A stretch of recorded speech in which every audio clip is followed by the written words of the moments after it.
ఓం శ్రీ గురుభ్యో నమః. ఓం శ్రీకృష్ణ పరబ్రహ్మణే నమః. ఓం శుక్లాంబరధరం విష్ణుం శశివర్ణం చతుర్భుజం ప్రసన్నవదనం ధ్యాయేత్ సర్వవిఘ్నోపశాంతయే. శ్రీ భగవద్గీత. మాకు భగవత్తత్వము తెలియుటలేదే అని కొందరు అడుగుచుందురు. దానికి సమాధానమే శ్లోకమున చెప్పబడినది. దైవమునందే ఆసక్తమైన చిత్తము కలిగియుండుట, దైవమునే ఆశ్రయించుట, ఈ ధ్యానాది యోగముల అభ్యసించుట అను యోగ్యతలు మనకు ఉన్నవా లేవా అని మనం పరీక్షించుకోము.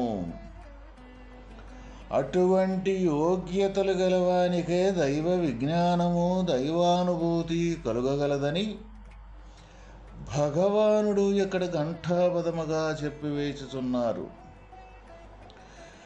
జ్ఞానం తేహం సవిజ్ఞాన మిదం వక్ష్యామ్యశేషతః యజ్ఞత్వా నేహ భూయోన్య జ్ఞాతవ్యమవశిష్యతే.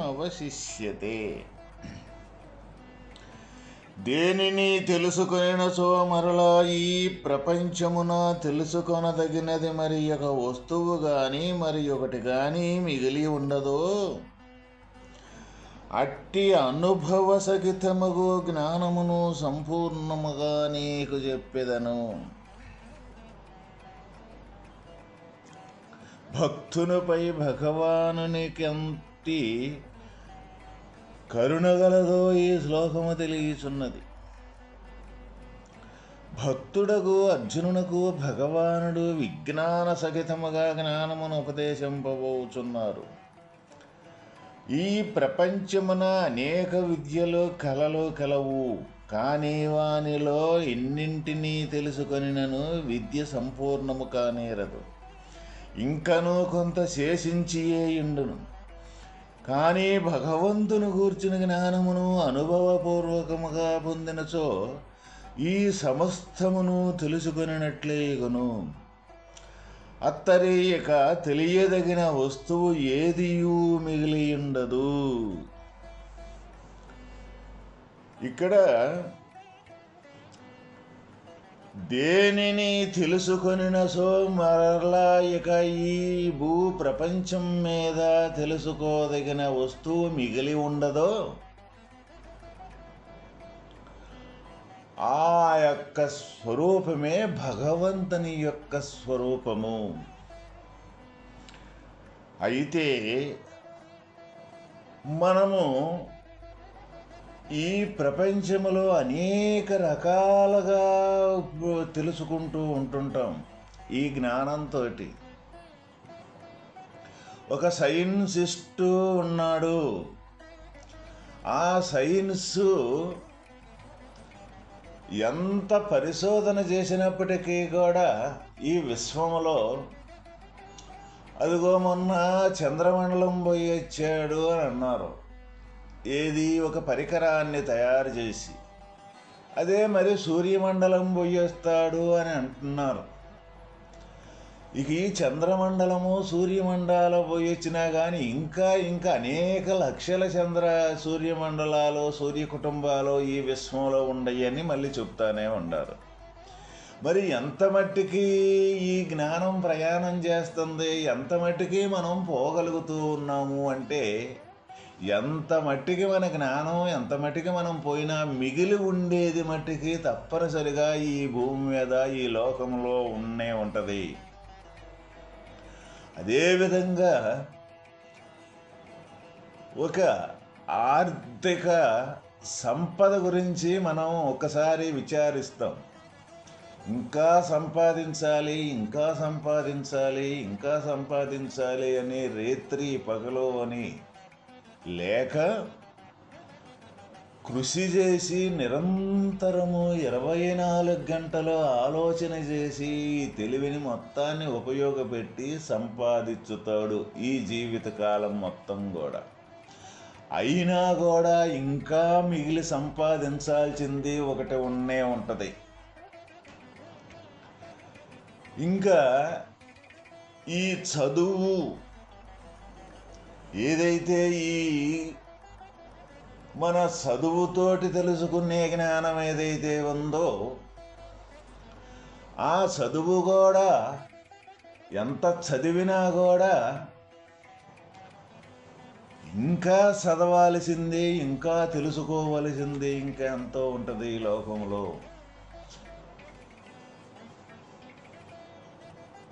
ఇక ఈ పదవుల కోసమై ఈ రాజకీయంగా ప్రయాణం చేసినప్పటికీ కూడా ఒకదానికంటే ఒకటి ఒకదానికంటే ఒకటి ఒకదానికంటే ఒకటి ఇంకా మిగిలే ఉంటుంది.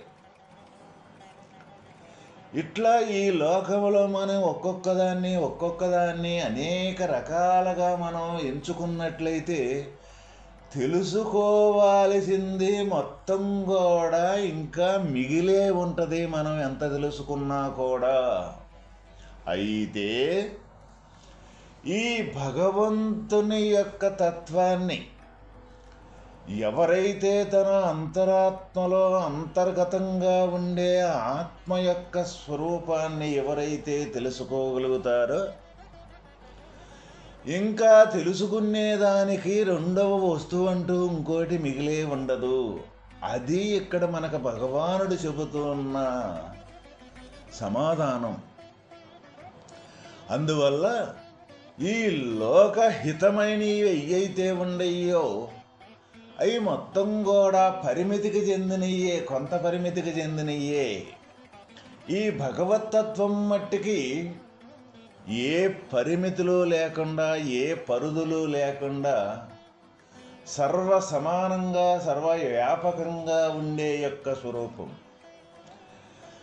ఎప్పుడైతే ఈ భగవత్తత్వాన్ని తెలుసుకునేదానికి ప్రయాణం చేసి భగవత్తత్వాన్ని సంపూర్ణంగా తెలుసుకునే ఏ భక్తుడు సాధకుడైతే ఉన్నాడో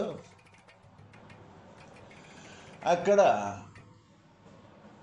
ఏ జ్ఞానం అయితే తెలుసుకుంటుందో భగవంతుని యొక్క తత్వాన్ని, చివరికి ఆ జ్ఞానమే లేకుండా పోతూ ఉన్నది.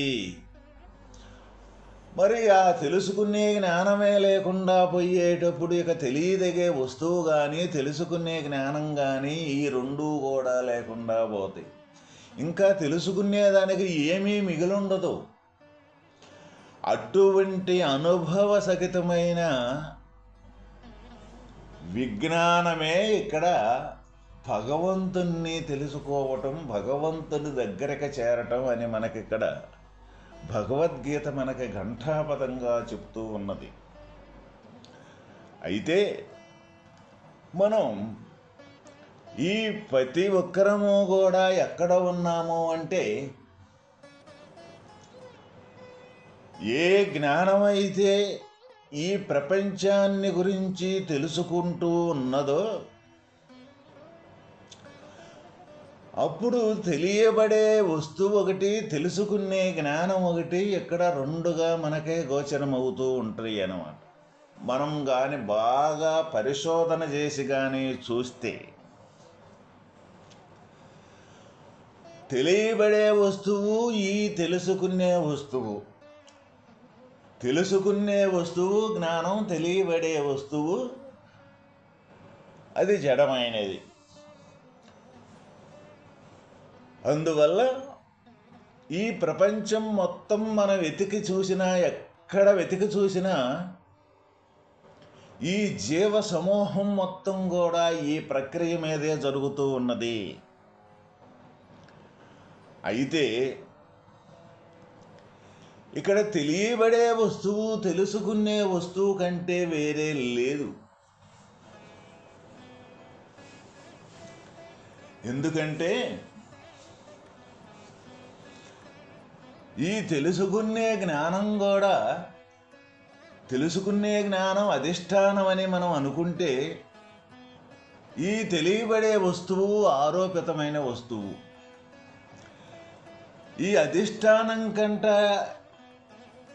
ఆరోపించిన వస్తువు వేరే ఉండదన్నమాట. ఎందుకు అంటే మహాసముద్రములో ఉన్న నీరు, ఆ నీటితోటి కనపడే అల ఆ నీరు కంటే వేరు కానే కాదు. అదేవిధంగా ఇక్కడ ఈ తెలియబడే ప్రతి ఒక్క వస్తువు కూడా ఆ రకంగా మన సంకల్ప వికల్పాలతో కూడుకున్న అలలేను.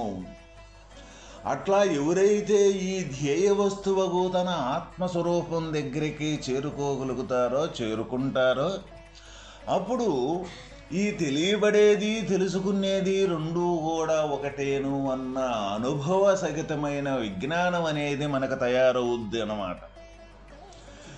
అందువల్ల ఇక్కడ ఈ విజ్ఞాన యోగం అంటే అనుభవ సహితముగా మనం భగవత్తత్వాన్ని తెలుసుకోవాలనే మనకు ఇటువంటి విజ్ఞాన యోగాన్ని అర్జునుడు నెపమున, అంటే ఎంతో కరుణతోటి అర్జునుడు భక్తుడు అంటే భగవంతునికి ఎంత ప్రీతో అని మనకు చెప్తూ ఉంటారు. అదేవిధంగా అర్జునుడు నెపమున ఈ భగవత్తత్వాన్ని మన లోకానికి మొత్తానికి కూడా ఈ భగవద్గీత ద్వారా మనం తెలుసుకోవాలని, తెలియబడాలని భగవంతుని యొక్క ఆదేశంతో ఈ గీత యొక్క విచారణ. అందువల్ల ఇక మనం ప్రతి ఒక్కరము కూడా ఇక ఎక్కడ నడుస్తూ ఉన్నాము, ఎక్కడ ప్రయాణం చేస్తూ ఉన్నాము, ఈ తెలుసుకునే వస్తువు తెలియబడే వస్తువు ఒకటనే అనుభవం అనేది మనకు ఉన్నదా లేదా? లేకపోతే ఇక ఆ తెలియబడే వస్తువు నేను తెలుసుకుంటేనే కదా అక్కడ తెలియబడే వస్తువు ఉన్నది అనే సాధన అయినా మనం చేయటం అవసరం ఎంతైనా. ఇప్పుడు ఏ వస్తువునైతే మనం ఒకసారి ఒక వస్తువును మనం కంటి ద్వారా చూసినప్పటికీ కూడా ఈ కంటికి ఆధారమైన వస్తువులోన జ్ఞానస్వరూపమే. ఈ జ్ఞానం అనేది ఆ వస్తువును చూడాలని సంకల్పిస్తేనే అప్పుడు ఈ కంటి ద్వారా మనకి ఒక వస్తువు కనపడుద్ది. అప్పుడు ఎక్కడి నుంచి మనం ఆ వస్తువును మనం చూడగలుగుతున్నాము అంటే ఈ జ్ఞానం ద్వారా, ఈ కన్ను అనే పరికరం ద్వారా ఈ వస్తువును మనం చూడగలుగుతున్నాం. అప్పుడు ఈ చూసేది వాస్తవమైన జ్ఞానస్వరూపమే. అయితే అక్కడ చూడబడేది కూడా ఈ వస్తువు రూపకంతో చూస్తే అది దృశ్యరూపకానికి సంబంధించిన పంచభూతాత్మకమైన పదార్థమే. ఏదైనా ఈ దేహము పంచభూతాత్మకమైన పదార్థమే. అప్పుడు వస్తువు వేరే లేదు. ఈ వస్తువులో ఏ విధంగా ఈ జ్ఞానం అనే ఆత్మ యొక్క స్వరూపం ఉన్నదో ప్రతి వస్తువులో కూడా దాగి నిగూఢంగా పరమాత్మ యొక్క తత్వం ఉన్నది. అందువల్ల ముందు మరి ఇటువంటి ఈ విజ్ఞాన సహితంగా అంటే అనుభవపూర్వకంగా మనకి ఈ భగవంతుని యొక్క తత్వం అనుభవపూర్వకంగా మనకి తెలిస్తే తప్ప లేకపోతే గోచరం కాదు. అది విన్నది కానీ చదివింది కానీ ఏదైతే ఉన్నదో, శాస్త్రాన్ని చదివి తెలుసుకునేది ఏదైతే ఉన్నదో అది జ్ఞానం కిందే మనకే వస్తూ ఉన్నది. అంటే తెలియబడే జ్ఞానం కింద వస్తుంది. తెలియబడే జ్ఞానం ఏమవుద్దంటే మళ్ళీ ఇంకొక వస్తువును తెలుసుకునేటప్పటికి ఈ జ్ఞానం అనేది మాయమైపోతూ ఉంటుంది. అందువల్ల అది తెలియబడేది కాదు, భగవంతుని యొక్క తత్వం తద్రూపం చెందిపోయేదే. ఆ తద్రూపం చెందటమే ఇక్కడ మనకు విజ్ఞానము. అందువల్ల ప్రతి ఒక్కరూ కూడా ఏదైతే ఇక్కడ మనకు లోకములో గొప్పది అని మనం ప్రయాణం చేస్తూ ఉన్నామో, ఆ గొప్పది అనేదానికి మనం బాగుగా విచారణ చేస్తే ఎంత గొప్పతనాన్ని మనం సంపాదించినా అది పరిమితి చెందిందే, ఒక పూటకి లేకుండా పోయేదేను. అందువల్ల ఏ పరిమితి లేకుండా ఉండే ఏ భగవంతుని యొక్క ఆత్మతత్వం అయితే ఉన్నదో, దానికోసం ప్రతి ఒక్కరము కూడా మనం ఈ సాధనలు ఏవైతే ఉన్నాయో అది తెలుసుకునేదానికి సంబంధించిన చేసే సాధన ఏదైతే ఉన్నదో, ఆ సాధన చేసి ప్రతి ఒక్కరు కూడా తరించేదానికి మనకి సులువైన పద్ధతి మార్గం ఇక్కడ మనకు భగవద్గీత ప్రబోధం చేస్తూ ఉన్నదన్నమాట. ఎవరిని కూడా ఇక్కడ కస్టడీ పెట్టే యొక్క విధానం ఎక్కడ కూడా మనకు గీత చెప్పల. కట్టుబాటులు కానీ ఒక నియమ నిబంధనలు కానీ ఇక ఇట్లా ఉంటేనే తప్ప లేకపోతే లేదు అని ఏర్పాటు చేయలే. ఎందుకంటే కస్టడీ అనేది ఏదైతే భగవంతుని యొక్క ఏకంగా ఉండే తత్వానికి ఈ అనేకమైన తయారైంది ఏదైతే ఉందో, ఈ అనేకత్వాన్ని సంపూర్ణంగా తొలగించుకోవటమే ఇక్కడ భగవంతుని యొక్క దగ్గరకు చేరేదానికి మార్గం.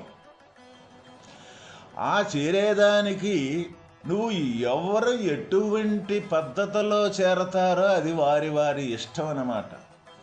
ఎందుకు అంటే ఇక్కడ ఈ జీవ పరిధి అనేది ఒకరి ద్వారా తయారయ్యింది కాదు.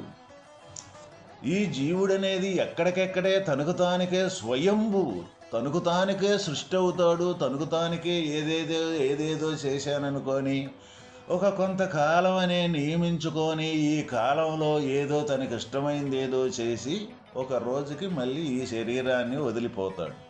ఇది జీవి యొక్క లక్షణం. అందువల్ల ఆ జీవి వాస్తవమైన పరమాత్మ యొక్క అంశే. అది మనకు శాస్త్రాల ద్వారా అనేక రకాల ఘోషిస్తూ ఉన్నాయి.